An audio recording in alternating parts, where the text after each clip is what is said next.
Hi, I'm Tash and welcome to The Loving Lifestyle, a channel dedicated to helping you live your best life. Before we start, don't forget to hit subscribe and the little bell down below so you never miss my content. Today we're going to talk a little bit about how to know what you want in life, and I'm also going to tell you a little bit about my story as well. So on my 23rd birthday, I had a bit of a breakdown. I was in my final year of university doing a degree that I had absolutely no passion for. I remember crying down the phone to my boyfriend because I just felt so lost and I was just trying to explain why I felt so miserable. So to give you a bit of a backstory, when I was 14 and choosing my GCSEs, like most kids at 14, I think I didn't really know what I wanted to do. I had no idea what career I was ever going to go into. So I chose my GCSEs on quite a broad range. I did triple science and then French, geography, art and textiles. So a little bit of a range of academic, humanities and arts. Then came A-level choices, and these took me absolutely months to finalise. I must have been the last person to hand in the little slip of paper. And eventually, after so much discussion and so much research, I chose to do maths, geography, psychology and chemistry. I think the reason behind it, again, was just to keep my options as open as I could. I didn't know what I wanted to specialise in, so I figured if I just do a little bit of everything, then I'll have more options when I actually decide what I do want to do. So then came year 13 university applications. I think I wrote a personal statement for environmental science, human geography, physical geography, psychology, sociology, so many different things because I had no idea at all what I wanted to go into. I think that a lot of people around me by that point already knew that they wanted to be vets or doctors or lawyers, and they'd chosen their A-levels on purpose to make sure they could go into those fields. Whereas because I'd chosen such a range, I actually couldn't specialise in anything particular. I couldn't do anything to do with medical because I didn't have biology. I couldn't do anything to do with engineering because I didn't have physics. So I actually, even though I intended to keep my options open, I'd actually limited myself without even realising it. So in the May of that year, I ended up actually withdrawing my application to university because I was just so stressed out by it. I was so done with the whole process. I was so fed up of hearing everyone else around me get their unconditional offers for the university they really wanted to go to on the course they really wanted to do, and I didn't have any opinions towards any of them at all, and it was just so frustrating for me.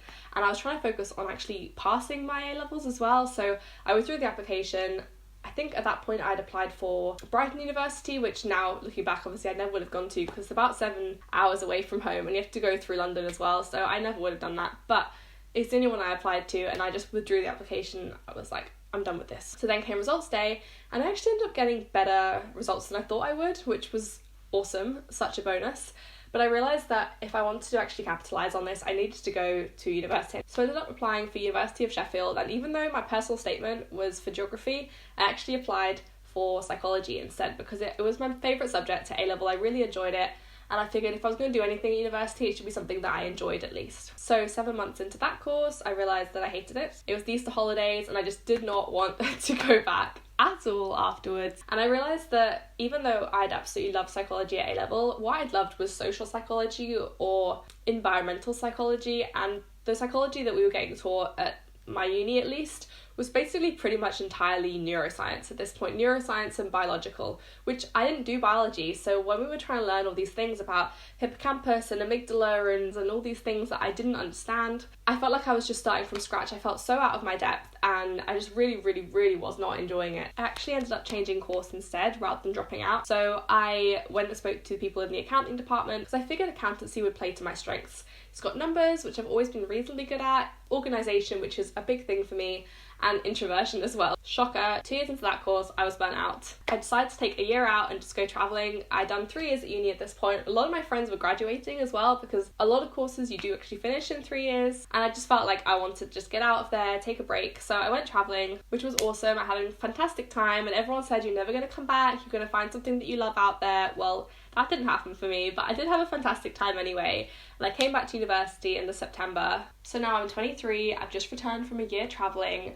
I'm in my final year of an accounting degree where a lot of people who are on my course are 20, 21 years old and already have grad schemes lined up for them. At this point, obviously, I didn't realise that there was going to be a global pandemic and most people wouldn't know what they were doing. And I just remember thinking on my birthday, like, I can't believe it's been 9 years since I chose my GCSEs. I cannot believe that it's been 7 years since I chose my A-levels.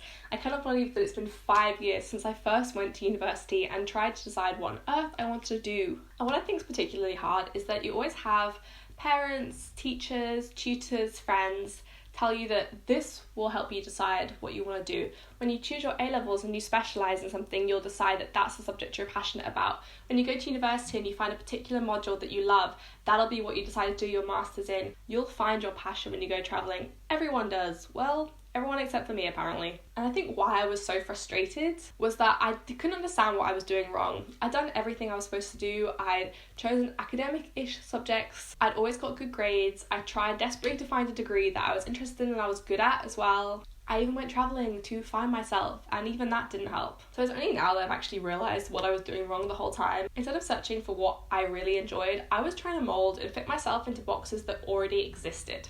And when none of those fit, I just got more and more frustrated and more determined to try to fit myself into one of those boxes. I just wanted to mould myself into the least off-putting option. When you keep trying to pick and mould yourself into these boxes, it's difficult to ever really feel fulfilled. I could follow that set guideline that's been set out by who knows who, but what happens when you know that you desire and you're worth more than just this set out guideline? I'm still figuring out what I want to do in life.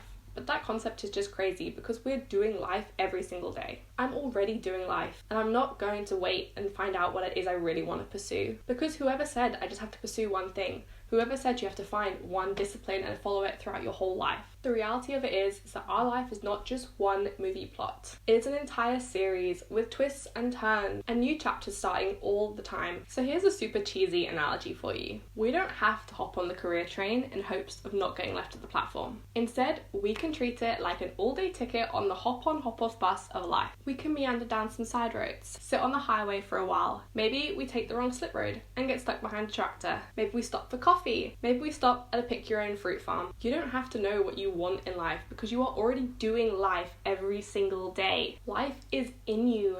Be present. Take it in. Trust the process and believe that wherever you are now will lead to new, exciting, scary, beautiful paths in time when you're ready for them. Thank you so much for watching. I really hope that you enjoyed this video, and I really hope that if you feel the same way, you know that you are not alone. Don't forget to hit subscribe and the little bell on the way out. If you've made it this far, comment a heart down below and let me know your story as well. Otherwise, I'll see you next week or over on my Instagram at the Loving Lifestyle blog.